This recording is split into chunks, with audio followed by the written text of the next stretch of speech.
Hello students, good evening, नमस्कार। आपके अपने यूट्यूब चैनल रोजगार विद पूनम पे सभी मेरे प्यारे बच्चों का स्वागत है। कैसे हो सब?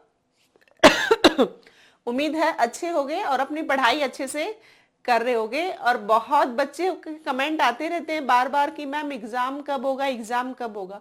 देखो बच्चों, इस चीज को आपको ना देखते हुए एग्जाम कब होगा, आपको सिर्फ इस बात पे फोकस करना चाहिए जब हमारा एग्जाम होगा तब अच्छा स्कोर होगा। बहुत बच्चे कह रहे हैं, बहुत बच्चे पूछ रहे हैं बार बार 8 और 9 फरवरी को मैम क्या हमारा एग्जाम होगा। देखो मैं आपको स्पष्ट शब्दों में बता देती हूँ, आपका 8 और 9 फरवरी को बच्चों एग्जाम नहीं हो रहा है। टाइम लगेगा थोड़ा सा, और 27 फरवरी से जो बोर्ड के एग्जाम है तब होने शुरू हो रहे हैं। देखो हो सकता है, पॉसिबिलिटीज हैं मार्च के लास्ट या अप्रैल के स्टार्टिंग में, या हो सकता है 15 और 16 फरवरी को। अभी कुछ भी कंफर्म नहीं है। देखो मार्च में तो नहीं होगा क्योंकि मार्च में 10th के और 12th के एग्जाम्स हैं, इसलिए नहीं होगा। लेकिन आपको इस टाइम पे पढ़ना नहीं छोड़ना, आपको लगातार पढ़ते रहना है। ठीक है, अगर आप लोग अब धीरे धीरे पढ़ते रहोगे तो भी आपके फायदा है। अब देखो मैं, आप देख रहे होगे क्लासेस थोड़ी सी कम कर रखी है मैंने, कभी लेती हूँ और कभी नहीं, डेली नहीं ले रही हूँ, है ना, देख रहे हो आप। इसका रीजन यही है कि आप लोगों को जो क्लासेस हैं थोड़ी सी मैंने 1-2 दिन बीच में छोड़ी ना, वो इसीलिए छोड़ी थी क्योंकि अभी कंफर्म सा नहीं लग रहा था। लेकिन फिर मुझे लगता है कि हमें इस बात पे ना ध्यान देते हुए हमें सिर्फ आराम से पढ़ते रहना चाहिए, है ना, यही हमारे लिए बेनिफिशियल है। और हाँ, मैं संडे को आप लोगों की क्लास लूंगी एक हिंदी की, जो एचटेट और सीईटी के लिए, दोनों के लिए इंपॉर्टेंट है। प्रीवियस ईयर एग्जाम्स में आए हुए क्वेश्चंस लूंगी मैं हिंदी के। आप सभी को पता है एचटेट में भी 15 नंबर की हिंदी आएगी और सीईटी में भी 15 नंबर की हिंदी आएगी।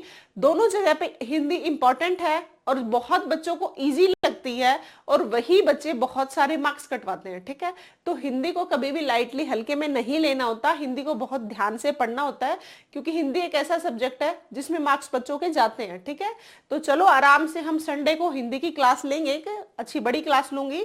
कोशिश करूंगी कि बहुत सारे टॉपिक आपको क्वेश्चंस के माध्यम से क्लियर हो जाए। ठीक है, आज देखो हम बहुत इंपॉर्टेंट, जो हर एग्जाम में आता है, चाहे पीआरटी लेवल हो, टीजीटी लेवल हो, पीजीटी लेवल हो, तीनों लेवल पे क्रिएटिविटी का टॉपिक आता है और आज हम क्रिएटिविटी टॉपिक पढ़ेंगे। ठीक है, और हाँ, बहुत बच्चे कमेंट करते रहते हैं कि मैम हरियाणा करंट की क्लास लेके आओ। बिल्कुल, मैं अगले वीक में पूरे में हरियाणा करंट ही कराऊंगी आराम से, 10 दिसंबर तक की पिछले 6 महीने की बिल्कुल करवा दूंगी। फिर जनवरी फरवरी, जब जैसे जितना टाइम तक जब पेपर होगा उसके पीछे की 1-1.5 महीने की जो एक्स्ट्रा होगी वो भी करवा दूंगी। तो मैं कहती तो हूँ बार बार कि मैं आप लोगों को कंप्लीट करवा दूंगी। थोड़ी सी शांति रखा करो, आराम से पढ़ते रहा करो, आप चिंता मत करो। मैं जो सब्जेक्ट पढ़ा रही हूँ, जो भी है, चाहे हरियाणा जीके है या फिर साइकोलॉजी है या फिर अब मैं साइंस भी पढ़ाना शुरू करूंगी, तो उसमें कहीं आप लोगों को प्रॉब्लम नहीं आने दूंगी। बस शांति से पढ़ते रहा करो। ठीक है, और हाँ, हिंदी की क्लास है अपनी संडे को, और मैराथन क्लास ही लगा लो, 2-3 घंटे की लगा लो। मैराथन तो क्या बोलोगे, जैसी क्लास बोल लो। 2-3 घंटे की क्लास लूंगी, उसमें मैं टॉपिक तो कराऊंगी नहीं, क्वेश्चंस कराऊंगी, टॉपिक क्लियर हो जाएंगे आपके। तो सभी बच्चों को क्लास देखनी, एक इंपॉर्टेंट क्लास रहेगी अपनी। ठीक है, तो देखो आज हम क्रिएटिविटी का टॉपिक पढ़ लेते हैं। ऐसे धीरे धीरे करते रहेंगे, जब एग्जाम होगा तब हमारी प्रॉपर तैयारी मिलेगी, हमें बीच में कहीं पे भी कुछ छोड़ना नहीं है। ठीक है, और हाँ, जितनी मैं क्लासेस ले रही हूँ ना, उसकी पीडीएफ अपने टेलीग्राम चैनल पे मिलेगी आपको। रोजगार विद पूरम टेलीग्राम चैनल है, उसको ज्वाइन कर लेना। बहुत बच्चे जो कमेंट में डालते हैं कि मैम पीडीएफ कहाँ मिलेगी, तो सभी बच्चों को मैं इन्फॉर्म कर देती हूँ। ये अपना चैनल है जो रोजगार विद पूनम से, यही अपना टेलीग्राम चैनल है, इसको ज्वाइन कर लेना। और जो भी मेरे नए बच्चे जुड़ते हैं, मेरे प्यारे बच्चों, सभी को चैनल को सब्सक्राइब कर लेना है। ठीक है, जो भी नए बच्चे जुड़ेंगे, और बेल आइकन को प्रेस करके रखा करो भाई, क्लास की इंफॉर्मेशन आप लोगों तक आती रहेगी। देखो पढ़ते हम फर्स्ट क्वेश्चन पे, पढ़ो ध्यान से। बहुत इंटरेस्टिंग एक टॉपिक है और बहुत इंपॉर्टेंट टॉपिक है, वो आप लोगों पे अप्लाई होगा, कल को ना हमारे बच्चे हो जाएंगे उनके लिए भी अप्लाई होगा, और एग्जाम के लिए तो इंपॉर्टेंट है ही। ठीक है, आराम से इंटरेस्ट के साथ पढ़ेंगे। देखो फर्स्ट क्वेश्चन हमारा, निम्नलिखित में से बच्चों के सृजनात्मकता के विकास में सहायक नहीं है। क्या चीज ऐसी है जिससे बच्चे की क्रिएटिविटी बढ़ेगी, और क्या चीज एक ऐसी है जिससे बच्चे की क्रिएटिविटी में कोई हेल्प नहीं मिलेगी। क्वेश्चन है ये। ठीक है, तो देखो बच्चों के क्रिएटिविटी में कौन सी चीज ऐसी है जो हेल्प नहीं करेगी। देखो खेल है, या भाषण है, या कहानी लेखन है, या निर्माण संबंधी क्रिया है। क्या चीज ऐसी है, ध्यान से सुनो, क्या चीज ऐसी है जिससे सृजनात्मकता के विकास में सहायक नहीं है। अब आप आइडिया लगाओ, देखो मेरी बात को समझो बच्चों। खेल है, खेल से क्रिएटिविटी बढ़ती है बच्चे की। क्रिएटिविटी कैसे बढ़ती है? मान लो दो साइड बच्चे खेल रहे हैं, एक इस साइड एक साइड, पता ही है आपको, अपोजिट तो होता ही है, एक जीतता है एक हारता है, ये भी पता ही है। तो वो उस टाइम पे बहुत सारे आइडियाज लगा रहा होता है कि मैं सामने वाले को कैसे हराऊं, तो उससे क्रिएटिविटी उसकी विकास होता है, वो विकसित होती है उस चीज से। लेकिन पूछा क्या है?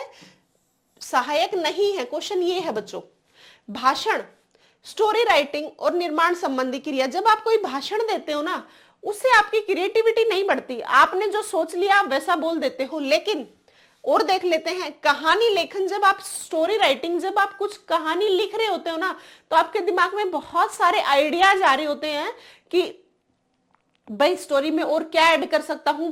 फुल दिमाग चलता है और फुल हम दिमाग का यूज करके हम अलग अलग आइडियाज अपने दिमाग में लाते हैं।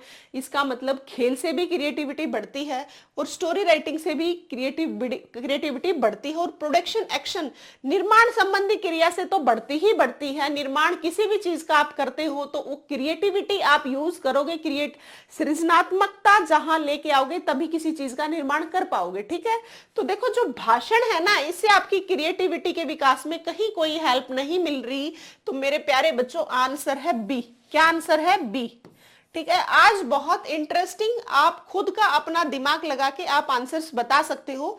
मेरे साथ देखते चलना, बहुत इजी क्वेश्चंस हैं और इंपॉर्टेंट तो है, क्योंकि आपका कौन सा भी लेवल हो, पीआरटी, टीजीटी, पीजीटी, हर लेवल पे क्रिएटिविटी का क्वेश्चन आता है। ठीक है, देखो अब यहां से पता लग गया ना विकास में क्या चीज, खेल भी है, कहानी लेखन भी, निर्माण, भाषण कभी भी क्रिएटिविटी को देखो थोड़ा बहुत तो करता है, लेकिन ऑप्शन के अकॉर्डिंग सबसे कम यही कर रहा है, इसीलिए ए का आंसर है बच्चों बी। अब पढ़ो नेक्स्ट क्वेश्चन। देखो, निम्नलिखित में से कौन सा सृजनात्मकता का तत्व नहीं है? क्या चीज नहीं है? क्या सामंजस्य नहीं है? क्या दूसरों के विचारों में परिवर्तन करना नहीं है? या समस्याएं न सुलझाना?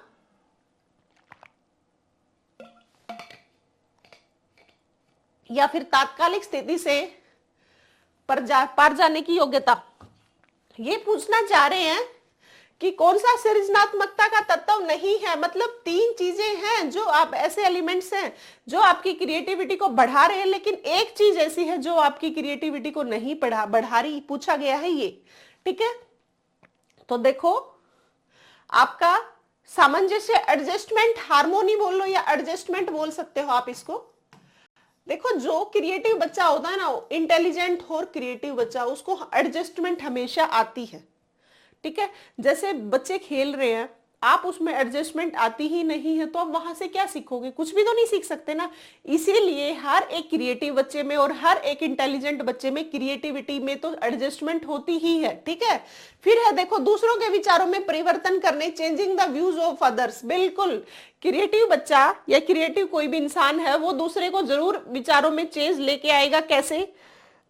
जैसे दो इंसान जा रहे हैं, दो फ्रेंड जा रहे हैं, एक क्रिएटिव एक नॉर्मल है। वैसे क्रिएटिव पे कहीं लिखा नहीं है कि ये क्रिएटिव है, वो कहीं कोई प्रॉब्लम आई उसमें एक्स्ट्रा दिमाग लगा के उस चीज का यूज करके उस चीज को सफल बना देता, वही तो क्रिएटिव है ना। किसी चीज में आपको पता है ये सृजनात्मकता किसी भी चीज में हो सकती है। वो कोई डिजाइनर हो सकते हैं, पेंटर हो सकते हैं, मेहंदी लगाने वाले, नॉर्मल किसी में भी क्रिएटिविटी हो सकती है। तो सुनो एग्जाम्पल, दो इंसान, दो फ्रेंड रास्ते में जा रहे, एक क्रिएटिव एक नॉर्मल है। तो क्रिएटिव बंदा जब चल रहा है तो उसको कोई बात सामने दिखी और उसको भी देख के बोल सकता है कि यार हम इस चीज का सॉल्यूशन ये निकाल सकते हैं, हम इस चीज का सॉल्यूशन ये निकाल सकते हैं।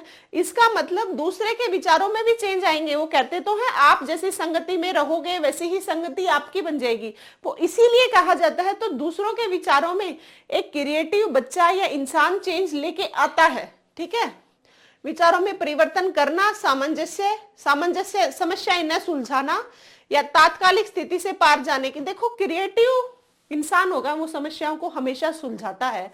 और लिखा क्या गया है? समस्याएं ना सुलझाना। ना ना ना, अगर लिखता समस्याएं सुलझाना तो क्रिएटिविटी का एलिमेंट था, लेकिन क्या समस्याएं नहीं सुलझाता? नहीं, समस्याएं सुलझाते हैं। तो आंसर है बच्चों सी, 2 का सी। क्रिएटिव बच्चा हमेशा एडजस्टमेंट करता है, दूसरों के विचारों में परिवर्तन भी करता है, तात्कालिक स्थिति से पार जाने की उसमें एबिलिटी होती है। Ability to move beyond the immediate situation, ऐसा क्रिएटिव बच्चा करता है। तो आंसर है 2 का सी। इस टॉपिक को करने का आपको पता है सभी को, हमारी जो सीरीज चल रही है वो टॉपिक वाइज क्वेश्चंस करने की सीरीज चल रही है। आज क्रिएटिविटी का जो टॉपिक चल रहा है, इस जिस भी बच्चे ने पहले क्रिएटिविटी का टॉपिक नहीं पढ़ा हुआ होगा, आज सिर्फ क्वेश्चंस मेरे साथ कर लेंगे तो भी आपको पता लग जाएगा कि क्रिएटिविटी का टॉपिक में क्या क्या क्वेश्चंस बन सकते हैं, और यहां से क्रिएटिविटी का टॉपिक भी क्लियर हो जाएगा। क्रिएटिविटी एक्चुअल में होती क्या है, किसी भी चीज में आप क्रिएशंस दिखा दो, क्रिएटिविटी दिखा दो। कैसे? जैसे आप बहुत अच्छे मेहंदी लगाते हो बच्चों, और मेहंदी लगा रहे होते हो, जब आपके दिमाग में बहुत सारे आइडियाज आते हैं, आपको पता है बहुत सारी लड़कियां बहुत अच्छी मेहंदी लगाती हैं, तो वो जब मेहंदी लगा रही होती हैं तो वो क्या करती हैं, वो बहुत अच्छे अच्छे डिजाइन बना देती है। तो उसका माइंड क्या है, क्रिएटिव है। और वो क्या करती है, बहुत सारे डायरेक्शंस में सोचती हैं। इसका मतलब उनकी थिंकिंग कैसी होती है, उनकी थिंकिंग होती है डाइवर्जेंट थिंकिंग। कैसी थिंकिंग होती है, डाइवर्जेंट थिंकिंग, जो बहुत सारे डायरेक्शंस में सोचते हैं या समझते हैं, ठीक है। और क्रिएटिव क्या होता है ये भी आपको पता लग गया, ठीक है। एक क्रिएटिविटी की क्या पहचान होती है, वो हर जगह एडजस्टमेंट करता है, हर प्रॉब्लम का सॉल्यूशन निकालता है। जैसे कि उसके पास कोई भी प्रॉब्लम आई, उस प्रॉब्लम को देख के बहुत देर तक दिमाग में आइडियाज लगाते रहते हैं कि भाई इसका सॉल्यूशन क्या हो सकता है, इसका सॉल्यूशन क्या हो सकता है। लेकिन कुछ ही थोड़ी देर में वो कहेंगे या आइडिया आया, ये इसका सॉल्यूशन हम ये कर सकते हैं। तो ये आपकी क्रिएटिविटी है, ठीक है।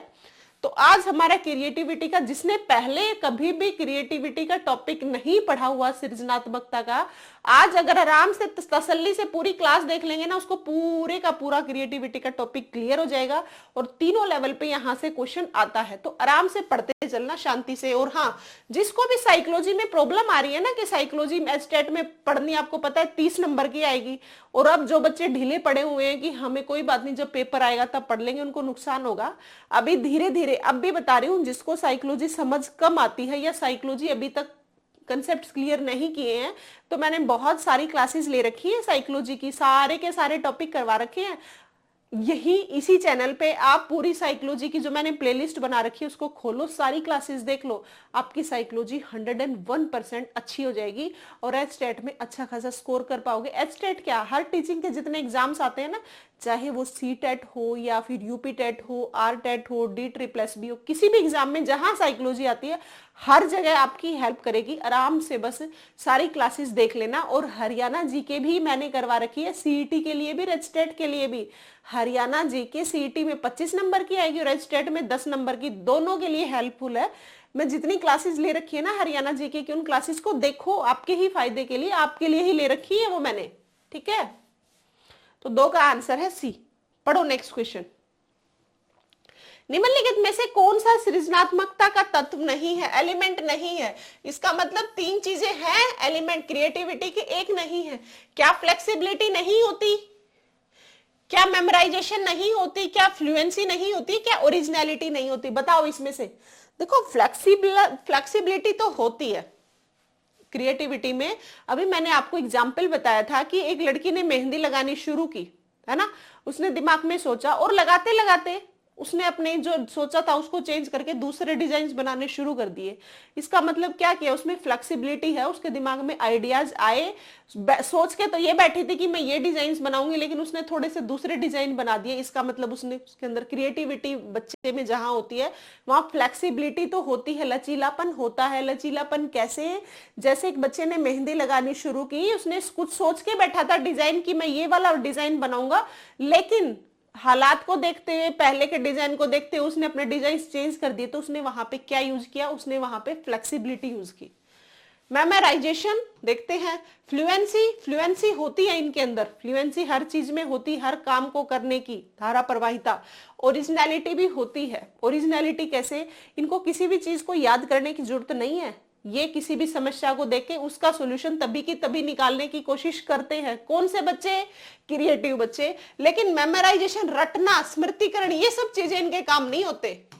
ये क्रिएटिव बच्चा कभी भी चीजों को रटता नहीं है। आप एक एग्जाम्पल से समझो, बहुत बच्चे क्लासरूम में, आप अगर कहीं प्राइवेट स्कूल में पढ़ाए हो, या फिर छोड़ो आप टीचिंग जो बीएड की थी तब ट्रेनिंग के दौरान, या फिर जेबीटी की थी उस टाइम पे ट्रेनिंग के दौरान आपने बच्चों को पढ़ाया होगा। ट्रेनिंग के दौरान तो हर किसी को पढ़ाना पड़ता है ना, जो टीचिंग की जो ट्रेनिंग लगती है। तो आपने देखा होगा जब हम बच्चों को कोई काम कराते हैं तो छोटे छोटे बच्चे क्या करते हैं, हम देख रहे होते हैं बहुत बच्चे रट रहे होते हैं फटाफट, ये इसका क्वेश्चन का ऐसे फटाफट फटाफट कुछ कुछ मतलब पढ़ रहे होते हैं, है ना।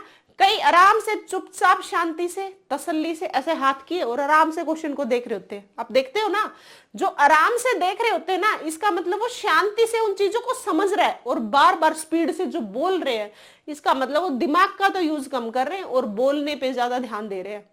होता है ऐसा, देखते हो ना। तो जो शांति से पढ़ रहे होते हैं ना, वो रियलिटी यही होती है कि वो क्रिएटिव बच्चे होते हैं, चीजों को समझते हैं, रटते नहीं है, स्मृतिकरण नहीं करते। इसीलिए है ये किसकी पहचान नहीं है, ये क्रिएटिव बच्चे की पहचान बिल्कुल नहीं है बच्चों, ठीक है। तो थर्ड का आंसर है बी। पढ़ते रहा करो भाई। जो बच्चों को लगता है पता नहीं एचटेट कब होगा, वो फंसेंगे। और जिनको लगता है कि एचटेट कभी भी हो, हमारी तैयारी होनी चाहिए, हम धीरे धीरे पढ़ते रहेंगे, वो जरूर निकल जाएंगे। तो ऐसा मत करना, आराम से पढ़ते रहना। वैसे बच्चे मानते कम है, कितना ही बोल लो, लेकिन आप लोगों से तो मैं ये उम्मीद करती हूँ, मेरे से जितने बच्चे जुड़े हुए हैं वो पढ़ते रहेंगे, पढ़ाई को नहीं छोड़ेंगे, है ना। चलो फर्स्ट क्वेश्चन पढ़ो। विज्ञान एवं कला प्रदर्शनियां, संगीत एवं नृत्य प्रस्तुतियां, विद्यालय पत्रिकाएं निकालना डैश के लिए है। Science and arts exhibitions, exhibitions होते हैं ना साइंस के, आर्ट्स के। Music and dance presentations and schools magazine issues is for, किसके लिए होती हैं? ये विज्ञान होते हैं, कला प्रदर्शनी होती है, संगीत होते हैं, नृत्य होते हैं, प्रस्तुतियां होती है, विद्यालय पत्रिकाएं किसके लिए होती है, पूछा गया है ये, ठीक है। क्या शिक्षार्थियों को सृजनात्मक मार्ग उपलब्ध कराने के लिए, विभिन्न व्यवसायों के लिए, विद्यार्थियों को प्रशिक्षित करने के लिए, विद्यालय का नाम रोशन करने के लिए, अभिभावकों को संतुष्ट करने के लिए? देखो बच्चों, जब भी किसी स्कूल में, मैंने स्कूल परसों ही देखा था, स्कूल में साइंस एग्जीबिशन के लिए एक बस आई हुई थी। साइंस एग्जीबिशन कैसे, उसमें साइड साइड में ना प्रोजेक्ट लगा रखे थे, जैसे कि इस चीज का आप कैसे कर सकते हो, जैसे एनवायरमेंट से रिलेटेड भी थी, जैसे ये ग्लोबल वार्मिंग है उससे रिलेटेड भी थी, या फिर ग्रीन हाउस गैसेज से रिलेटेड थी, कई बातें बता रखी थी। वो साइड में बस के ना ट्रांसपेरेंट सा कुछ लगा देते और वहां पे चारों साइड से आप रोटेट करके कई सारे साइड से देख पाते हो। तो वो क्या कर रहे थे, वो आपको दिखा रहे थे सारी चीजें, आपकी वो क्रिएटिविटी को डेवलप करना चाह रहे थे। कभी भी स्कूल में साइंस एग्जीबिशंस होते हैं, आर्ट एग्जीबिशंस होते हैं, जितने एग्जीबिशंस होते हैं ना, डांस प्रेजेंटेशन होते हैं, ये सभी चीजें बच्चों के लिए होते हैं और बच्चों की क्रिएटिविटी बढ़ाने के लिए होते हैं। ये हमेशा बात ध्यान रखना। आपको लगता है कि वो बस टीचर्स के लिए आई हुई थी? बच्चों के लिए ना। स्कूल में जितनी चीजें होती है वो बच्चों के लिए होती हैं। बच्चे सीखें, बच्चे मेमोराइजेशन, रटना छोड़ के बच्चे चीजों को समझे, है ना। एनसीएफ जो नेशनल करिकुलम 2005 था, उसमें भी तो यही बताई गई थी, एजुकेशन कैसी होनी चाहिए, learning without burden, without rote, जो आप रटते हो उससे हटके आपकी एजुकेशन होनी चाहिए। रटने वाली प्रोसेस कुछ भी नहीं होनी चाहिए। एजुकेशन बिना बर्डन की होनी चाहिए, क्योंकि बर्डन लोगे तो उसमें आपको कहीं ना कहीं क्या करना पड़ता है, रटना पड़ता है, ठीक है। इसीलिए कहा गया है कि एजुकेशन हमारी क्या, अच्छा बैग फ्री होनी चाहिए, ज्यादा बोझ नहीं होना चाहिए। ये सब चीजें इसीलिए की जाती है ना, ताकि बच्चों की क्रिएटिविटी को भी बढ़ाया जा सके, ठीक है। तो देखो, ये कला प्रदर्शनी होती है ना, ये कभी भी पेरेंट्स को सेटिस्फाई करने के लिए नहीं होती। पेरेंट्स को क्या सेटिस्फाई करना है, पेरेंट्स तो अपने घर बैठे हैं। जब स्कूल में कोई एग्जीबिशन में पेरेंट्स का क्या रोल है ना, कभी नहीं। विद्यालय का नाम रोशन करने के लिए नहीं है। विद्यालय का नाम रोशन इससे नहीं होगा। विद्यालय का नाम रोशन होगा स्कूल से बच्चे पढ़ के निकले और वो अच्छा परफॉर्मेंस करे, आगे कहीं जाके अच्छी पोस्ट में बैठे। विद्यालय का नाम रोशन तो तभी हो जाएगा, इसको दिखाने से नाम रोशन नहीं होगा। बच्चे अच्छा पेपर करके आएंगे, अच्छा स्कोर करेंगे, कहीं बड़ी अचीवमेंट लेंगे, बड़े होने के बाद नाम रोशन होंगे तब, ठीक है। विभिन्न व्यवसायों के लिए विद्यार्थियों, ना व्यवसाय नहीं, आप उनको क्या कर रहे हैं, आप उनकी क्रिएटिविटी को बढ़ा रहे हो। इसीलिए science exhibition, art exhibition, dance performance, जैसे प्रेजेंटेशंस होती हैं, स्पीच होते हैं, सब बच्चों के लिए होते हैं, बच्चों की क्रिएटिविटी बढ़ाने के लिए होती है, ठीक है। तो शिक्षार्थियों को सृजनात्मक मार्ग उपलब्ध कराने के लिए ये सब चीजें होती है। तो बच्चों फोर्थ का आंसर है मेरे प्यारे ए, ठीक है, रखोगे याद। बहुत इंटरेस्टिंग टॉपिक है आज आपका। निम्न में से कौन सा कथन सही नहीं है, इजी भी है, सुनो। कौन सा कथन सही नहीं है, इसका मतलब 3 सही है, 3 सही है और 1 गलत है। आपको वो 1 गलत पकड़ना है, कौन सा है। देखो, सृजनात्मक किसी भी कला में मौलिकता होती है। देखो 3 बातें याद रखना, क्रिएटिविटी की। एक तो क्रिएटिव में डाइवर्जेंट थिंकिंग होता है, वो कभी रटता नहीं है चीजों को, समस्याएं सुलझा लेता है, ये बात है। ओरिजिनलिटी होती है, मतलब मौलिकता होती है। फ्लुएंसी होती है, ये सारी बातें किसकी होती है? ये क्रिएटिव बच्चे की होती है, ठीक है। तो सृजनात्मकता, किसी भी कला में मौलिकता होती है। सृजनात्मकता के लिए चिंतन आवश्यक नहीं है। क्या कथन सही नहीं है, ये बताना है। सृजनाशीलता किसी किए गए काम का एक नया परिणाम होता है, या सृजनाशीलता में समाज या किसी समूह के लिए उपयोगिता होनी चाहिए। क्वेश्चन है ये, बताओ आप क्या होगा। क्या किसी सृजना, अभी बताया था सृजनशीलता किसी भी कला में मौलिकता होती है, बिल्कुल। क्रिएटिव जो होते हैं ओरिजिनलिटी होती है, इनमें ओरिजिनलिटी होती है, तो ए तो हो नहीं सकता, ठीक है। आप पढ़ो, आप बताओ मुझे क्या आंसर होगा। क्या थिंकिंग जरूरी नहीं होती क्रिएटिव बच्चे के लिए? उसको सोचना नहीं पड़ता? भाई क्रिएटिव तभी तो बनेगा जब वो सोचेगा। बिना सोचे आपको लगता है कि कोई बच्चा क्रिएटिव? ऐसा क्या बच्चा पैदा होगा उसके माथे पे लिखा हुआ है कि ये इंटेलिजेंट है, ये क्रिएटिव हो? ऐसा तो नहीं है ना। उसके विचारों से ही तो क्रिएटिव बच्चा बनेगा। और विचार कब आएंगे? चिंतन करने से, सोचने से आएंगे। और यहाँ क्या लिखा है देखो, thinking is not necessary for creative. सृजनशीलता के लिए चिंतन आवश्यक नहीं है। नहीं भाई, आवश्यक है, तभी वो क्रिएटिव बनेगा। अगर सोचेगा ही नहीं तो क्रिएटिव कैसे बनेगा? सृजनशीलता किसी किए गए काम का एक नया परिणाम होता, बिल्कुल होता है। कोई काम आप करते हो और आपने कुछ नया कर दिया, वो क्रिएटिविटी यूज की, तभी तो जो काम नया किया वो परिणाम हो गए ना। सामाजिक समूह के लिए उपयोगिता तो होनी ही चाहिए ना। तो क्या सृजनशीलता के लिए आवश्यक चिंतन आवश्यक नहीं है? भाई आवश्यक है। चिंतन करेगा, थिंकिंग करेगा, तभी क्रिएटिव बनेगा, अदरवाइज क्रिएटिव बच्चा नहीं बनेगा। तो फिफ्थ का आंसर है बी।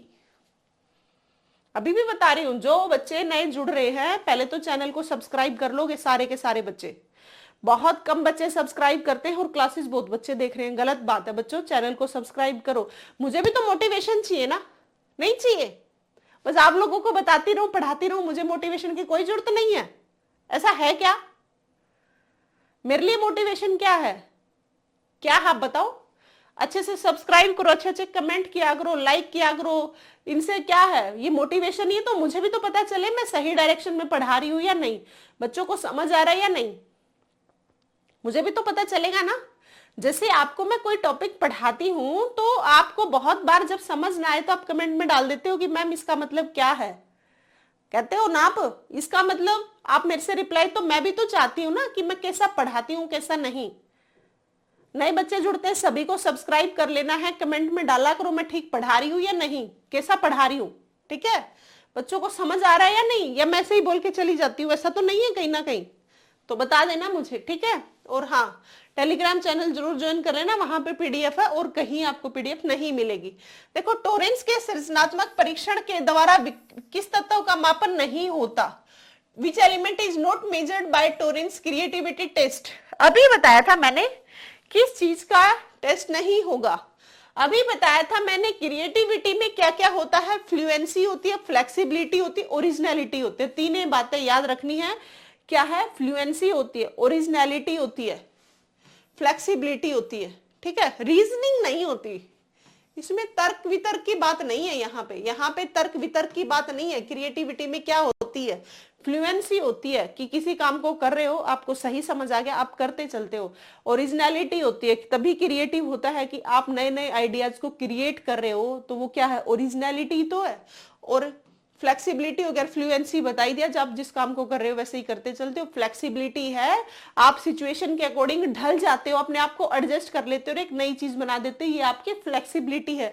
लेकिन रीजनिंग का यहाँ कोई तुक नहीं है, तो 6 का आंसर है मेरे प्यारे बच्चों सी। 7th क्वेश्चन आप पढ़ो और मुझे बताओ।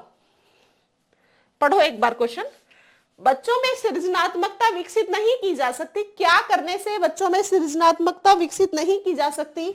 इसका मतलब 3 क्या ऐसी चीजें हैं जिनसे क्रिएटिविटी को बढ़ाया जा सकता है? पढ़ो क्वेश्चन।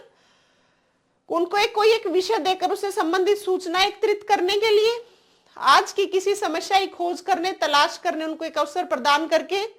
देखो, मुझे इतना पता है, खोज करने से, तलाश करने से बच्चा है ना क्रिएटिव जरूर बनता है। जो पेरेंट्स स्पून फीडिंग कराते हैं ना, कि बैठे बैठे को खाना खिला दिया, बहुत पेरेंट्स में देखती हूँ, कुछ भी हो, नहीं बेटा नहीं बेटी आपको कोई दिक्कत नहीं आएगी, चिंता मत करो, हाँ रो किस लिए रहे हो, ये समस्या क्या हुई, कोई बात नहीं मैं कर दूंगा, ये सब चीजें।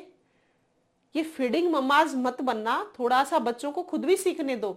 बच्चे देखो यहाँ पे लिख रखा है, अगर आप चाहते हो अपने बच्चे को क्रिएटिव करना, किसी समस्या की खोज उसको खुद करने दिया करो, जब उससे ना सुलझे तब बताया करो। तलाश करने का उनको एक अवसर प्रदान करना, जितने बच्चों को मौके दोगे उतने बच्चे सफल होंगे। उनको किसी समस्या के भावी परिणामों का विश्लेषण करने का एक अवसर प्रदान करना। भाई आपको अवसर तो प्रदान करने ही करने हैं, तभी बच्चा क्या होगा, क्रिएटिव बनेगा। उनको एक विषय देकर संबंधित सूचना एकत्रित करने के लिए बिल्कुल दे दो, आप एक टॉपिक दे दो, उससे पूछ बता दो, इससे रिलेटेड जितना आप डेटा कलेक्ट कर सकते हो करो, तो वो अपने दिमाग लगाएगा कि और मैं कहां से कंटेंट लाऊं, और मैं कहां से लाऊं, डेटा कहां से लाऊं, बहुत सारा इकट्ठा कर देगा, अपना दिमाग यूज कर करके, उससे क्या बढ़ेगी, उसकी क्रिएटिविटी बढ़ेगी। किसी जांच पड़ताल करने के लिए उनको हतोत्साहित करना, बाय डिस्करिंग दैट एनी इन्वेस्टिगेशन। आपको लगता है जांच पड़ताल करने से क्रिएटिविटी बढ़ेगी ना? जांच पड़ताल करने से आपकी चापलूसी बढ़ेगी, क्रिएटिविटी बिल्कुल नहीं बढ़ेगी। ठीक है, तो जांच पड़ताल का आपको कुछ नहीं करना, आपको बहुत सारे बच्चों को मौके देने हैं। मौके कैसे कि उसका माइंड क्या है, बहुत डायरेक्शन में सोचने लगे, उसके डाइवर्जेंट थिंकिंग बने। कैसे, एक कोई विषय दे दिया, उसे संबंधित इंफॉर्मेशन लेके आ भाई, ले आया, उन्हें सारा दिमाग यूज किया, हर टाइप से डेटा कलेक्ट किया, उस वो सारी इंफॉर्मेशन लेके आया, तो उसने क्रिएटिविटी उसमें यूज हुई, क्योंकि उसका दिमाग यूज हुआ। किसी समस्या की खोज करने, तलाश करने से अवसर जहां जहां प्रदान करोगे वो तो होंगे। तो 7th का आंसर है डी, जांच पड़ताल से वो चापलूसी करना सीखेगा, चुगलियां, ये सब चीजें सीखेगा कि भाई इसने ऐसा क्यों किया, इसने। जांच पड़ताल से कुछ क्रिएटिविटी नहीं बढ़ती, बल्कि उसका दिमाग और नीचे लेवल पे जाता है। तो 7th का आंसर है बच्चों डी। नेक्स्ट क्वेश्चन पढ़ो। सृजनात्मकता उत्तरों के लिए आवश्यक है। कैसे आप किसी क्रिएटिव के आंसर्स कैसे होने चाहिए कि मान लो कि आपने दे दिए, आप किसी की क्रिएटिविटी जांचना चाह रहे हो, मान लो क्लास में बहुत सारे बच्चे हैं, आप उनकी क्रिएटिविटी जानना चाहते हो, कैसे जान सकते हो? क्या आप उसको एमसीक्यू क्वेश्चन दे दो? भाई आपने क्लासरूम में सभी बच्चों को एमसीक्यू क्वेश्चन दे दिए, आपको लगता है आप उसे उनकी क्रिएटिविटी को जान पाओगे ना? 4 में से एक ऑप्शन मल्टीपल क्वेश्चन दे दिए, एमसीक्यू दे दिए, तो आपने बता दिया उसको हरियाणा के कितने जिले हैं, तो बता देगा 7, 8, 14, 12, 22 लिख दिए, तो आपने वो बता देगा वो 22 जिले हैं, बस उस पर टिक करेगा। वो उसने मेमोराइजेशन की हुई है, वो उसने क्या नहीं किया हुआ, उसने क्रिएटिविटी कहां दिखाई, उसने तो टिक किया है। तो कभी एमसीक्यू से क्रिएटिविटी पता लग सकती है? बिल्कुल नहीं लग सकती।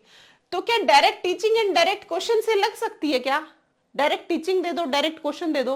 भाई आपने क्वेश्चन दे दिया, अकबर का जन्म कब हुआ और मृत्यु कब हुई, तो आपको लगता है उससे क्रिएटिविटी बढ़ी है?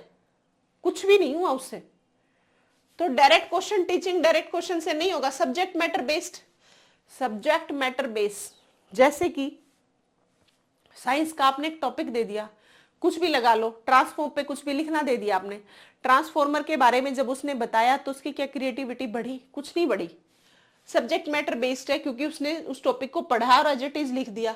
ओपन एंडेड क्वेश्चन दे दो, उसको ओपन एंडेड क्वेश्चन देने से हमेशा क्रिएटिविटी बढ़ती है। कैसे?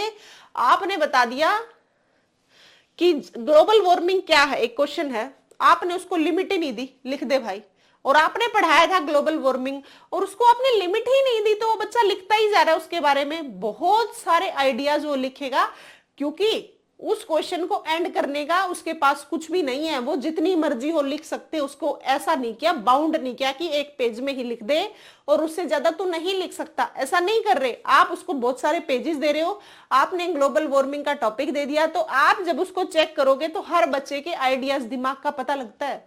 जैसे हमने हिंदी का कोई पेपर है, एनवायरमेंटल स्टडी का, ईवीएस का है, साइंस का है, एसएस का है, किसी का भी लगा लो, जब बच्चे कर रहे होते हैं तो वो क्या करते हैं, वो बहुत सारे आंसर जब पेपर में देखते हैं वो ओपन एंडेड तो होते हैं, उससे उसका पता तो लगता है। हम बहुत लोगों को बहुत बच्चों को देखते हैं कि देख कितना अच्छा लिख रखा है, और कई बच्चे ऐसे नालायक मिलते हैं, वो क्या करते हैं, कुछ भी लेके चले जाते हैं। तो वहां पे वो क्या दर्शा रहे हैं, वो अपनी क्रिएटिविटी, अपने दिमाग का बता रहे हैं कि हम ऐसा सोचते हैं किसी चीज के बारे में। तो क्रिएटिविटी हमेशा किसके कैसे पता लग सी है? ओपन एंडेड क्वेश्चन से हमेशा एक बच्चे की क्रिएटिविटी का पता लगाया जा सकता है। तो 8th का आंसर है सी। 9th क्वेश्चन पढ़ो। सृजनात्मकता मुख्य नवीन रचना या उत्पादन में होती है किसमें? Creativity is mainly in new creations और प्रोडक्शन। वो स्टेटमेंट इज द अबव। बताओ इसका आंसर। किसने दी थी ये आपको याद रखनी है। Creativity is mainly in new creation या प्रोडक्शन। बिल्कुल, क्रिएटिविटी से क्या होगा? या तो क्रिएशन होगी या प्रोडक्शन होगा। क्रिएटिव ही किसी चीज का उत्पादन कर सकता है। ये किसने कहा था? ये कहा था जेम्स ड्राइवर ने। ठीक है, तो जेम्स ड्राइवर याद रखना है आपको। इनकी डेफिनेशन है और ये पेपर में आई हुई है इसलिए ले ली डेफिनेशन। 10th क्वेश्चन पढ़ो। सृजनात्मक बच्चों का मूल गुण है। क्या होता है सृजनात्मक बच्चों में? देखो अभी बताया था मैंने, originality, flexibility, fluency, divergent thinking. ये सभी किसकी पहचान है? ये है मेरे प्यारे बच्चों क्रिएटिव बच्चे की पहचान। ठीक है, दे आर मोरल, ये नैतिक होते हैं लेकिन मूल गुण पूछा है। बुद्धिमान होते हैं, हाँ हो सकते हैं।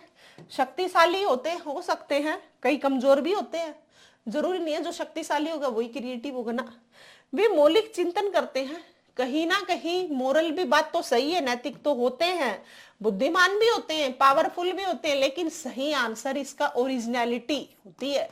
ओरिजिनलिटी इसलिए होती है जब उसको कोई समस्या दी जाती है तभी वो उसका सॉल्यूशन निकालते हैं। ऐसा नहीं है उसको समस्या पहले ही दे दी फिर पूछोगे 2 दिन बाद बताना इसका सॉल्यूशन क्या। ना, उनके पास जब कोई भी समस्या आती है वो उसका सॉल्यूशन अपने तरीके से अपना दिमाग का यूज करके बताते हैं। इसका मतलब उसको पहले कुछ नहीं पता था, उस टाइम प्रॉब्लम देखी, उसका सॉल्यूशन निकाला, वो ओरिजिनलिटी थी उसकी।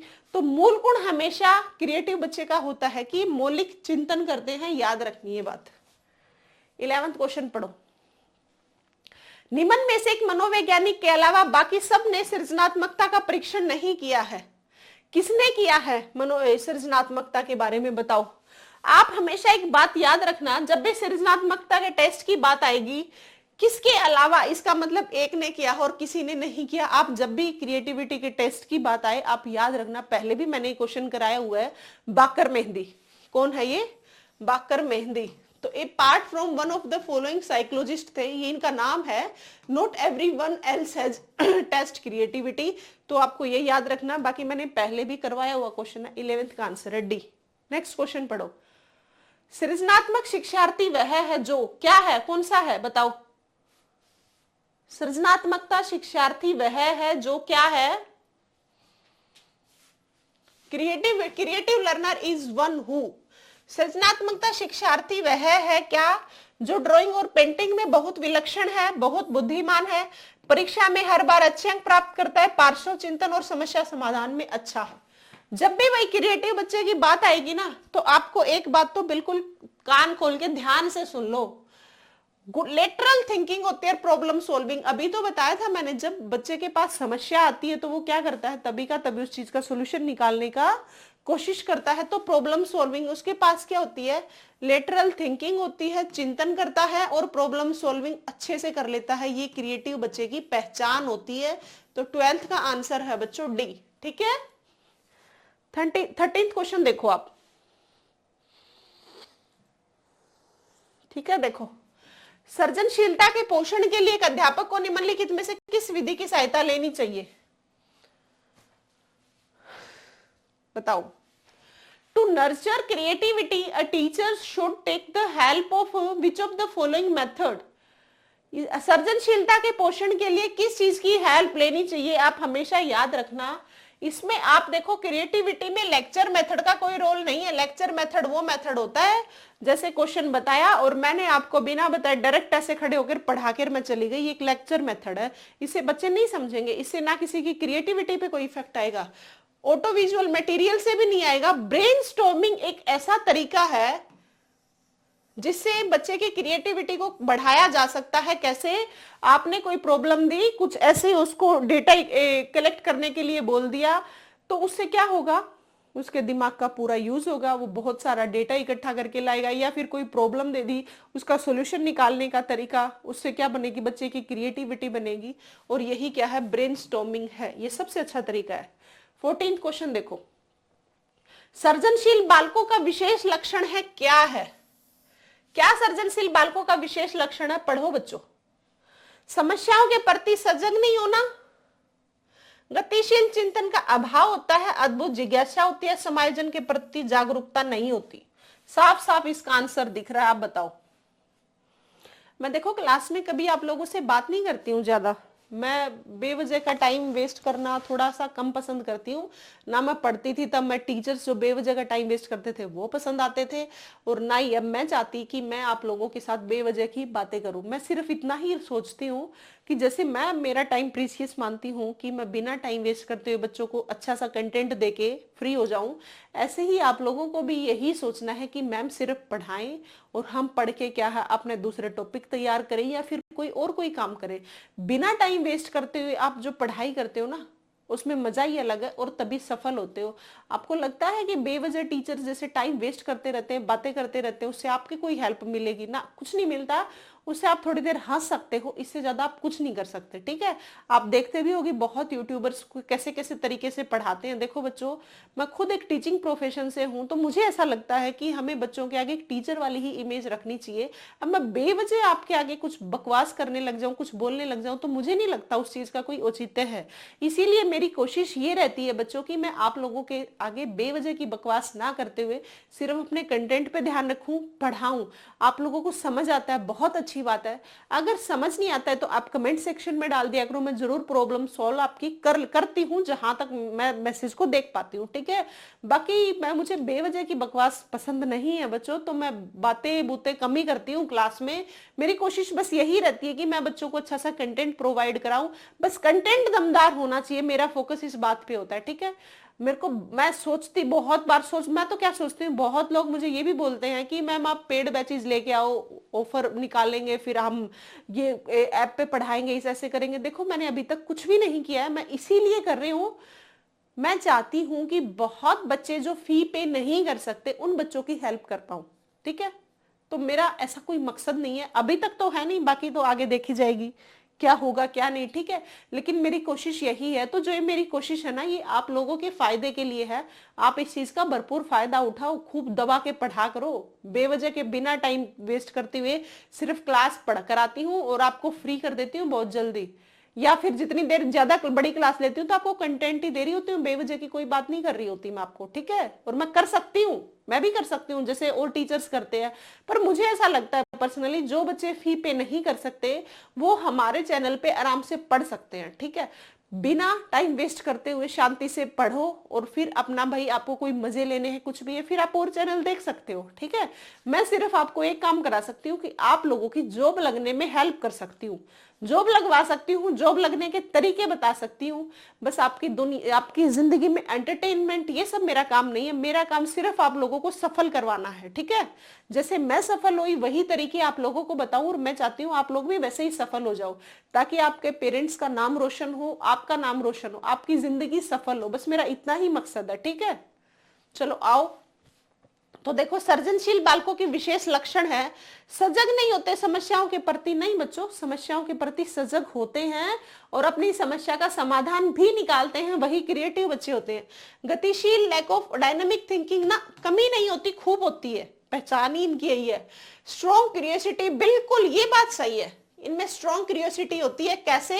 अद्भुत जिज्ञासा होती है कि ये जो समस्या है हम इसका सॉल्यूशन कैसे निकाल सकते हैं, क्या हम ऐसा करें तो सॉल्यूशन निकल सकता है, क्या हम ऐसा करें तो सॉल्यूशन निकलता है। इस तरीके से अपने दिमाग को बहुत डायरेक्शंस में घुमाते हैं। इसीलिए कहा जाता है क्रिएटिव बच्चे की थिंकिंग कैसी होती है, डाइवर्जेंट थिंकिंग होती है। उसको एक समस्या मिली और उस समस्या की बहुत डायरेक्शन में सोचा और वो प्रॉब्लम सोल्व कर ली, यही क्या होती है, डाइवर्जेंट थिंकिंग होती है। और एक क्रिएटिव बच्चे की पहचान भी यही होती है, ठीक है। तो आंसर है इसका 14th का सी। देखो, समायोजन के प्रति जागरूकता नहीं होती, मैंने फर्स्ट क्वेश्चन में पढ़ाया था, बहुत अच्छी एडजस्टमेंट करते हैं, और इन्होंने कहा है नहीं होती ना, होती है। अगर इसमें लिखा होता है समायोजन के प्रति जागरूक होते हैं तो सही बात थी। अगर लिखते गतिशील चिंतन का अभाव नहीं, भाव होता है, गतिशील चिंतन होता है, तो भी बात सही होती। समस्याओं के प्रति सजग होते हैं, नहीं होते, नहीं होते, ऐसा नहीं है। तो अद्भुत जिज्ञासा होती है, स्ट्रॉन्ग क्यूरियोसिटी होती है, वो इतनी क्यूरियोसिटी होती है कि हर टाइम उस चीज का सोल्यूशन निकालने की वो बच्चे कोशिश करते हैं। 15th क्वेश्चन पढ़ो। सृजनात्मकता एवं बुद्धि के सहसंबंध के बारे में निम्न में से कौन सा कथन सही है? देखो, मैं आप लोगों के कमेंट पे भी ध्यान नहीं देती हूँ, ठीक है। कमेंट पे ध्यान इसलिए नहीं देती, मान लो मैं कमेंट पे ध्यान देने लग जाऊं तो क्या होता है, जब कमेंट पे ध्यान दे रहे होते हैं तो हमारा कमेंट की साइड ज्यादा ध्यान जाता है और आप लोगों का कमेंट पे लिखने पे ध्यान जाता है, ऐसा होता है ना। तो आप बाद में जब क्लास लेने के बाद में आप कोई भी कमेंट डाल सकते हो, जो भी आपके डाउट होते हैं, तब मैं जरूर सुनती हूँ, ठीक है। जरूर सुनती तो क्या हूँ, देखती हूँ, रिप्लाई करती हूँ। हाँ, पर बीच में मैं थोड़ा सा कम विश्वास करती हूँ कि बीच में कमेंट पढ़ूं कुछ। हाँ, डाउट है, मान लो किसी बच्चे का डाउट है, कमेंट डाल सकते हैं। तो डाउट है तो बाद में कमेंट डाल दो ना, बाद में प्रॉब्लम उसका सोल्यूशन 2 मिनट बाद भी तो हो सकता है ना। समझ रहे हो मेरी बात को। चलो नेक्स्ट क्वेश्चन पढ़ो। 15th क्वेश्चन, सृजनात्मकता एवं बुद्धि के सहसंबंध के बारे में निम्न में से कौन सा कथन सही है? व्यक्ति जितना अधिक बुद्धिमान होता है उतना ही अधिक सृजनात्मकता होती है। क्या बुद्धि परीक्षणों के द्वारा सृजनात्मकता का सही मापन हो सकता है? सृजनात्मक होने के लिए प्राय औसत से अधिक बुद्धि होनी चाहिए। बुद्धि परीक्षणों एवं सृजनात्मक परीक्षणों के विषय वस्तु में कोई अंतर नहीं होता। क्वेश्चन है ये।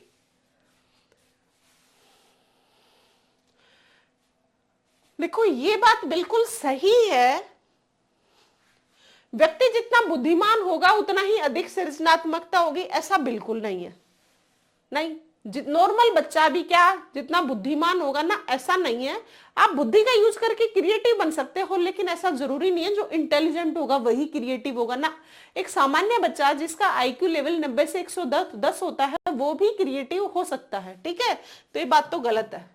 बुद्धि परीक्षणों के द्वारा सही मापन होता है ना, ऐसा क्यों? बुद्धि परीक्षण से क्यों? आप ओपन एंडेड क्वेश्चन दे दो बच्चे को और उसको किसी टॉपिक समझा दो और फिर वही टॉपिक उस बच्चे को लिखने के लिए दे दो, आपको पता लग जाएगा उस बच्चे ने किस हिसाब से इस बात को सोचा है, किस हिसाब से समझ के उसने आंसर दिया। आप उससे भी आइडिया लगा सकते हो। तो ये भी नहीं हो सकता। सृजनात्मक होने के लिए प्राय औसत से अधिक बुद्धि होनी चाहिए, ये बात बिल्कुल सही है। बुद्धिमान होना और बुद्धि होने में फर्क है। जितना अधिक बुद्धिमान होगा उतना इतनी सृजनात्मकता होगी, ये बात बिल्कुल गलत है।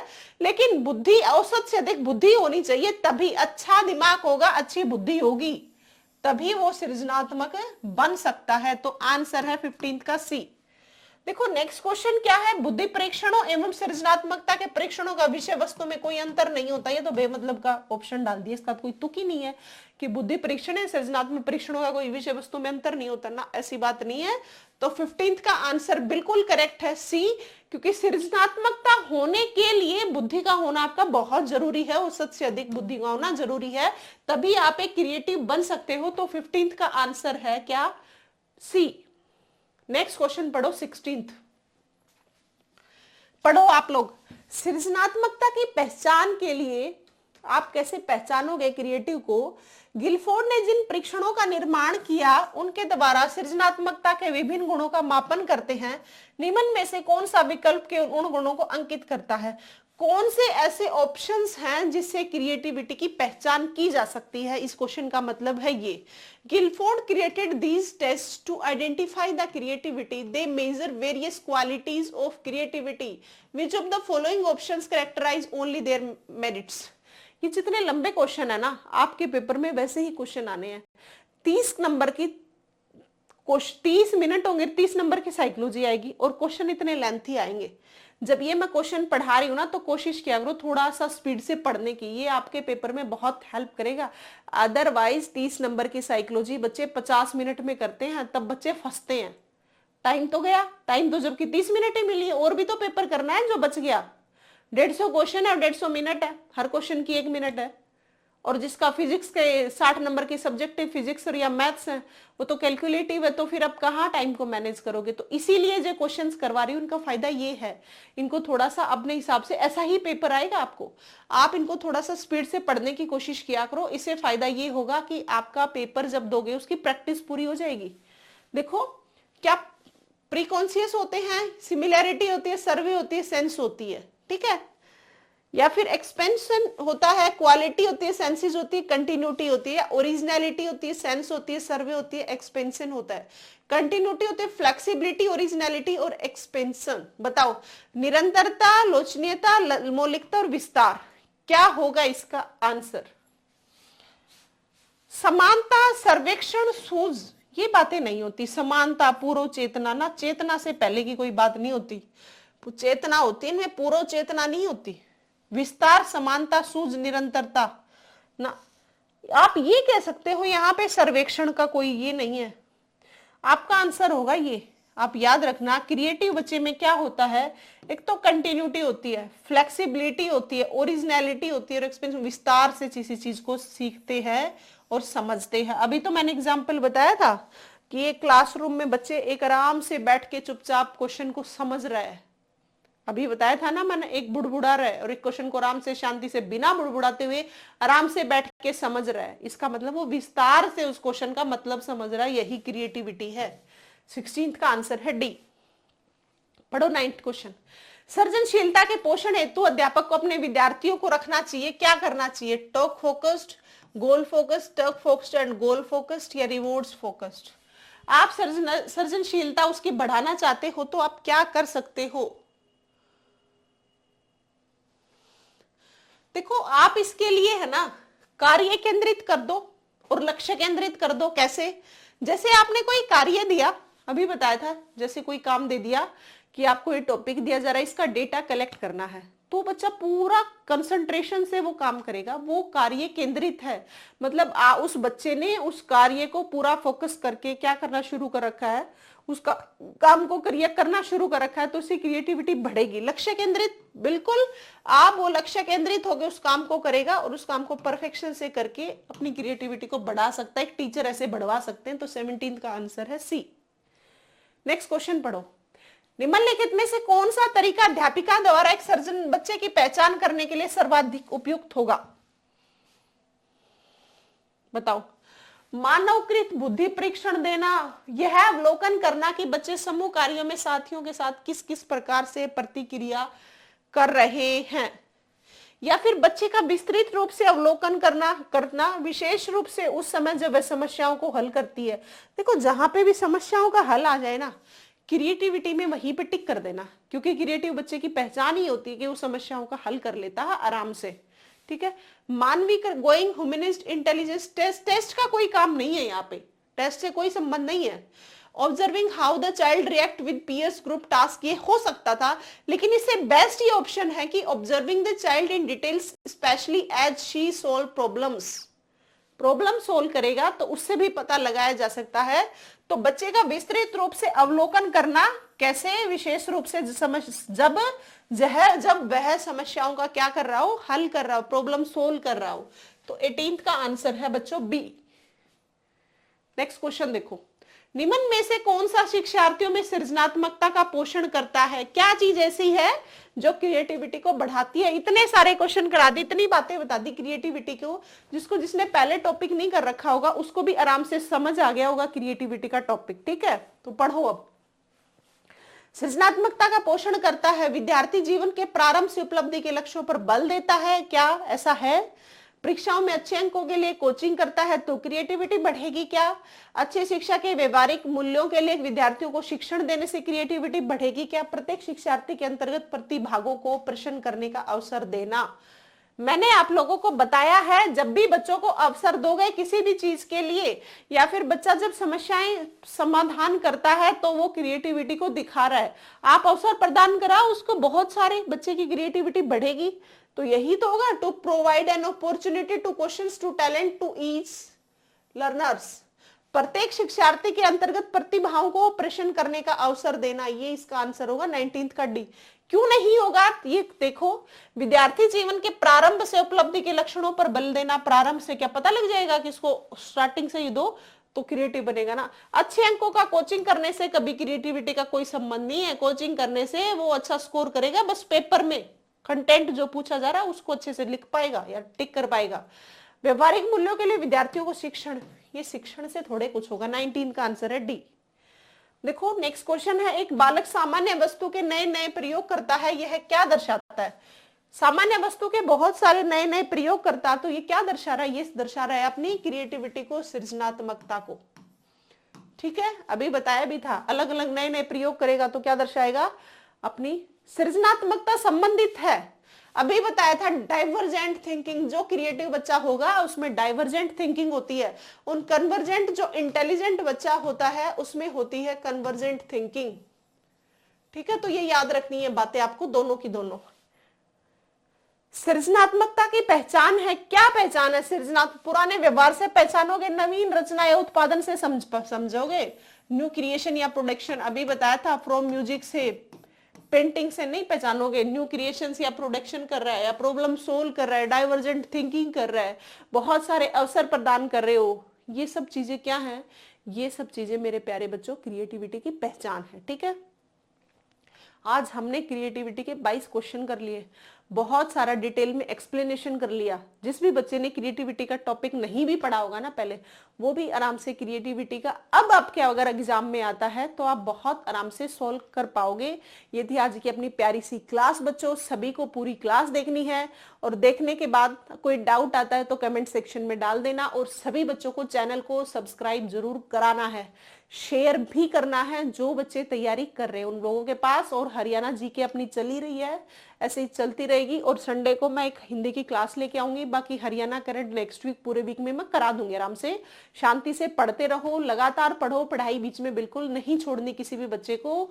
तो बच्चों हाँ, चैनल को शेयर सब्सक्राइब जरूर करोगे, ठीक है, और टेलीग्राम चैनल को ज्वाइन कर लेना, PDF मिल जाएगी। थैंक यू बच्चों।